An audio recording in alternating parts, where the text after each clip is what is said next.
My dear friends, I want you to clear your mind of all preconceptions. Forget everything you think you know about how the world works, about cause and effect, about struggle and achievement. For the next hour or so, I invite you to open yourself to a new understanding, a new way of being in the world that is as effortless as it is powerful. The world you see around you, the circumstances of your life, the very fabric of your reality, all of this is nothing more than an outward projection of your inner state of consciousness. Your thoughts, your beliefs, your assumptions about yourself and the world. These are the true creators of your experience. Now, many of you may have heard this before. You may even intellectually accept it as true. But tonight, I want you to go beyond mere intellectual understanding. I want you to feel this truth in the very marrow of your bones. For it is only when you truly internalize this principle that you can begin to grasp the immense power that lies dormant within you. Consider for a moment the natural world around us. Does a seed struggle to become a tree? Does it strain and push against the soil, forcing itself to grow? Of course not. The seed simply is, and in being it becomes. It contains within itself the perfect pattern of its full expression. And given the right conditions, it naturally and effortlessly grows into that expression. You, my dear friends, are no different. You too contain within you the seed of your desires, the perfect pattern of your ideal life. And just like the seed, you do not need to force your desires into being. You need only to provide the right conditions for their natural unfoldment. But what are these conditions, you may ask? They are nothing more, nothing less than your state of consciousness. Your thoughts, your feelings, your beliefs. These are the soil in which the seeds of your desires take root and grow. Now let us delve deeper into what it means to force things in your life. When you force, you're operating from a place of lack, of desperation. You're saying to the universe, I do not have what I want, and I must struggle and strive to get it. But in doing so, you are affirming the very lack you seek to overcome. Think about it. If you truly believe that you already possess what you desire, would you need to force it? Of course not. You would simply relax into the knowing that it is already yours. This, my friends, is the great secret, the feeling of the wish fulfilled, the absolute conviction that what you desire is already yours. This is the key that unlocks the door to your desires. But how? You may wonder, can we cultivate this feeling of the wish fulfilled? How can we convince ourselves of something that does not yet appear to be true in our outer world? The answer lies in the power of your imagination. Your imagination, dear ones, is not some frivolous faculty for daydreaming. It is the very workshop in which your reality is forged. What you imagine with feeling, with conviction, becomes the blueprint that your outer world must inevitably conform to. So instead of forcing, instead of struggling and striving, I urge you to use your imagination. Create a scene in your mind that implies the fulfillment of your desire. Make it as vivid and as real as you possibly can. Engage all your senses. Feel the joy, the satisfaction, the gratitude that would be yours if your desire were already fulfilled. Here's the crucial part. You must persist in this imaginal act. You must return to it again and again, not with effort or strain, but with the calm assurance that what you're imagining is, in fact, your reality. Now, some of you may be thinking, but Neville, surely we must take action in the world to achieve our goals. And to this I say yes, action is indeed necessary. But it is inspired action, effortless action, action that flows naturally from your changed state of consciousness. When you have truly assumed the feeling of the wish fulfilled, you will find that the right actions present themselves to you. Opportunities will appear as if by magic. The people and circumstances necessary for the realization of your desire will be drawn to you by an invisible force. This, my friends, is the law in operation. It is not something external to you, not some capricious force that must be appeased or manipulated. It is simply the way consciousness expresses itself in the world of thought. Let me give you an example to illustrate this principle. Imagine a young man who desires to be wealthy. If he operates from a consciousness of lack, he might force himself to work long hours. to scrimp and save every penny to pursue get-rich-quick schemes. He might even achieve a measure of financial success through these methods. But at what cost? His life becomes a constant struggle, a never-ending battle against scarcity.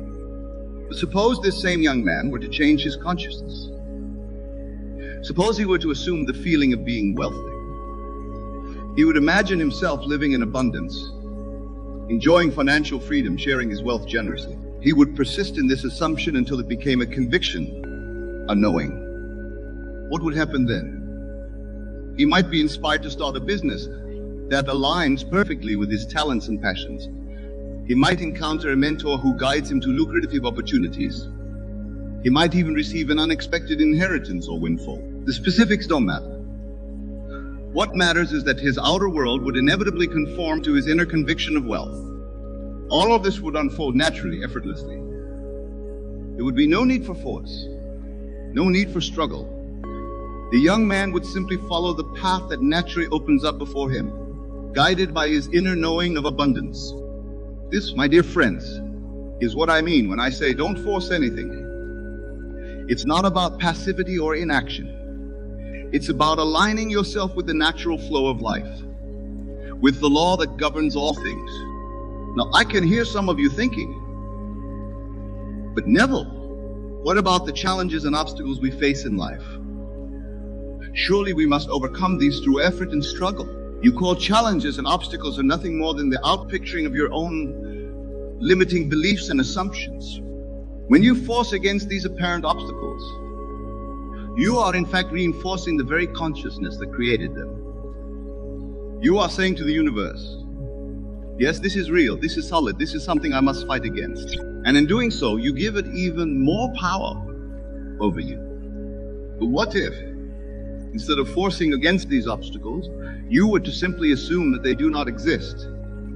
What if you were to live from the assumption that the path to your desire is clear and open? You would find, much to your amazement, that the obstacles dissolve of their own accord, or that solutions present themselves with ease and grace.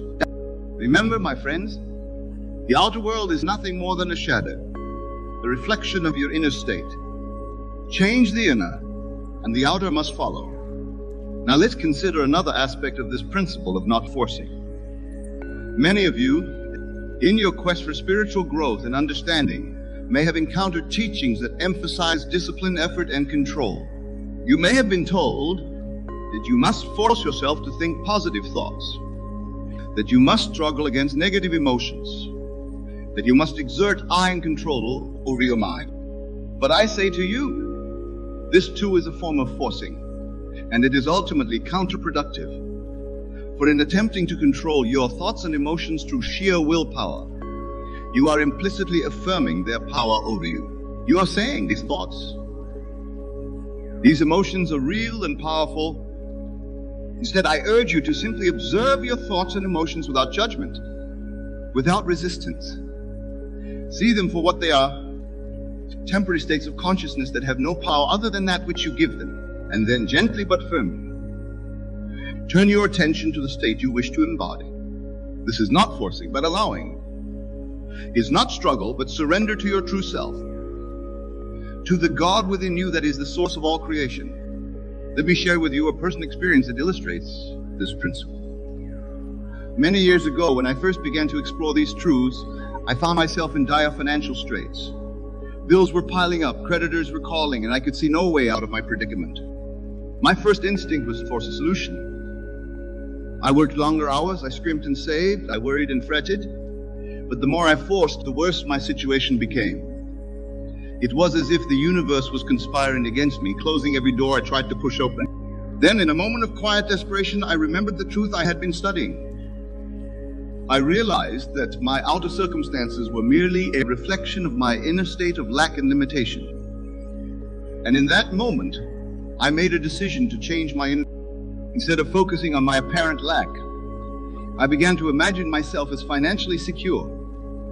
I created a scene in my imagination where I was paying my bills with ease, where money flowed to me abundantly, where I lived in a state of joyful prosperity.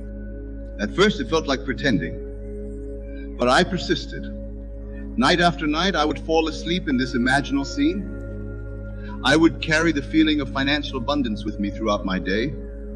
I refused to be moved by the apparent facts of my outer world. And then, my friends, the miracle occurred. Within a matter of weeks, my financial situation began to change. A business opportunity presented itself that I would never have noticed in my previous state of consciousness. Money began to flow from unexpected sources. Before I knew it, all my debts were paid, and I was living in the very state of prosperity I had imagined. None of this required force or struggle on my part. Once I had changed my inner state, the outer circumstances of my life rearranged themselves naturally, effortlessly, to match that state. All I had to do was to follow the promptings of my intuition, to take the inspired actions that naturally arose from my new state of consciousness. This, my dear friends, is the power that lies within each and every one of you. You do not need to force your good into being. You need only to assume the feeling of already being, doing, or having that which you desire. The rest will follow as naturally as day follows night. Now, I can sense that some of you may be struggling with this concept. You may be thinking, but Neville, I've tried to imagine my desires as fulfilled, and nothing has changed. Am I doing something wrong? Be patient with yourself. Remember, you are undoing a lifetime of habitual thinking and feeling. You are challenging deeply ingrained beliefs about the nature of reality itself. This is no small task, and it may take time and persistence. But do not mistake persistence for force. Persistence is simply the consistent application of a principle. It is returning again and again to the feeling of the wish fulfilled, not with strain or effort, but with calm assurance. Think of it this way. When you plant a seed in the ground, you dig it up every day to see if it's growing. Of course not. You trust in the natural process of growth. You provide the right conditions, water, sunlight, fertile soil, and then you allow the seed to do what it naturally does.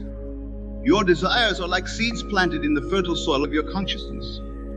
Provide the right conditions, the feeling of fulfillment, the assumption of already being what you wish to be, and then allow the natural process of manifestation to unfold. This allowing, this trust in the law, is the very opposite of forcing. It is a state of relaxed awareness, of knowing that what is yours must inevitably come to you. Now, let us address another common misconception. Some of you may be thinking, but Neville, if I don't force things, if I don't strive and struggle, won't I become lazy and unproductive? My dear friends, nothing could be further from the truth. When you align yourself with the law, when you live from the state of the wish fulfilled, you will find yourself more energized, more inspired, more productive than ever before. But it will be a different kind of productivity. It will not be the frantic activity of someone driven by fear and lack. It will be the joyful, purposeful activity of someone who knows their own power, who trusts in the perfect unfoldment of their good. You see, when you force, you are operating from your limited egoic self. You are trying to make things happen through sheer willpower. But when you allow, when you trust in the law, you are aligning yourself with the infinite power of your true self, of the God within you. And this power, my friends, is limitless. It knows no bounds. It can accomplish in a moment what might take years of forced effort. But it operates according to spiritual principles, not material ones. It responds not to your actions, but to your state of consciousness. So I urge you, let go of the need to force. Let go of the belief that struggle and strain are necessary for achievement. Instead, cultivate the art of allowing. Learn to live in the state of the wish fulfilled, no matter what your outer circumstances may be telling you. This is not always easy, I know. The world around you may seem to contradict your inner knowing at every turn. But remember, the outer world is only a shadow. It is your inner world that is the reality, the causative force. Stand firm in your assumption. No matter what the evidence of your senses may tell you, no matter what others may say, hold fast to the truth of your imaginal act. For it is this, and this alone, that has the power to reshape your world. Now, let me address a question that often arises when I speak of these principles. Some of you may be wondering, but Neville, what about the suffering in the world? What about injustice and inequality? Surely we must take action to change these things. Yes, we must take action. But it must be inspired action, action that springs from a changed consciousness. For if we act from the same consciousness that created these conditions, we will only perpetuate them, no matter how noble our intentions. If you wish to change the world, my friends, you must first change yourself. You must first embody the change you wish to see. For the outer world is nothing more than a reflection of the inner states of the collective consciousness. Imagine a world where every individual understood and applied these principles. Imagine a world where each person lived from the state of their wish fulfilled, where no one felt the need to force or struggle or compete. Can you see how radically different such a world would be? This, my dear friends, is the great work to which we are all called. It is not a work of outer reform, but of inner transformation. It is not a work of force, but of allowing the divine pattern within each of us to unfold naturally and perfectly. And make no mistake, this work begins with you. Right here, right now. In this very moment, you have the power to change your world by changing your consciousness. You have the power to let go of force and embrace the art of allowing. So I challenge you, my friends. For the next week, commit to living from the state of your wish fulfilled. Choose one desire, one change you wish to see in your life. Create a scene that implies the fulfillment of this desire. Make it as vivid and as real as you can. Then every night before you sleep, enter into this scene. Feel it, live it, make it so real that when you open your eyes, you're almost surprised to find yourself back in your present circumstances. But don't stop there. Carry the feeling of fulfillment with you throughout your day. No matter what your outer world shows you, hold fast to your inner knowing. Don't force, don't struggle, simply allow. And watch, my friends, watch how your world begins to change. Watch how doors open that you never knew existed. Watch how the very circumstances of your life rearrange themselves to match your new state of consciousness. This is the law in action. This is the power that has been given to you, that lies dormant within you, waiting to be awakened. Remember, you are not some helpless victim of circumstance. You are not at the mercy of external forces. You are the operant power in your world. You are the God of your universe, creating your reality with every thought, every feeling, every assumption. So choose wisely, my friends. Choose to live from the end. Choose to embody the state of your wish fulfilled. Choose to trust in the law, to allow your good to flow to you naturally and effortlessly. For in this choice lies your freedom. In this choice lies your power. In this choice lies the key to creating the life you truly desire. And as we come to the close of our talk this evening, I want to leave you with one final thought. The principle we've discussed, don't force anything, is not just a technique for manifesting your desires. It is a way of life, a state of being that aligns you with the very rhythm of the universe. When you cease to force, when you learn to allow, you open yourself to the infinite intelligence that pervades all things. You become a channel through which the divine can express itself in the world. And in this state of allowance, of surrender to your highest self, you will find a peace and a joy that no outer circumstance can shake. You will move through life with grace and ease, knowing that all is well, that all is unfolding perfectly according to the divine pattern within you. So go forth, my dear friends, and apply what you have learned. Let go of force. Embrace the art of allowing and watch as miracles unfold in your life. For you are the miracle, you are the power, you are the divine made manifest. Thank you, and may God bless you all.